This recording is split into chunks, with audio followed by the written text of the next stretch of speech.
डोंगर चढायला सुरुवात करतो आणि पायथ्याशी उभी राहतो तेव्हा आपण डायरेक्ट शिखराकडे बघतो तेव्हा अर्थातच दडपण येतं. पण त्याच्या जागी इथून पुढची 10 पावलं मला चालायचीत एवढंच ठरवलं आणि तिथून पुढे त्याच्या पुढची 10 पावलं. असं करत करत आपण कधी शिखर गाठतो ते आपल्याला कळत पण नाही.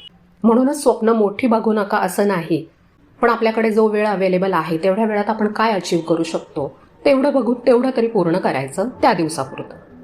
कारण ह्या गोष्टींची आपल्या मनामध्ये क्लॅरिटी असणं म्हणजेच आपली पॉवर आहे. मैत्रिणींनो, मिनिमलिझम म्हणजे ही काही फॅशन नाही आहे किंवा पाश्चात्य कल्पना नाही आहे. ही एक जीवन जगण्याची पद्धत आहे.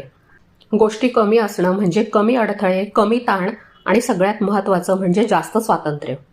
आज लोक लाखो रुपये खर्च करतात शांतता शोधायला, पण खरी शांतता तिथेच आहे जिथे कमी गोष्टी आहेत आणि मनःशांती आहे. मिनिमलिझम म्हणजे शांततेचा सगळ्यात सुंदर प्रकार जो विकत घेता येत नाही पण आपल्याला आयुष्यामध्ये निर्माण करता येतो.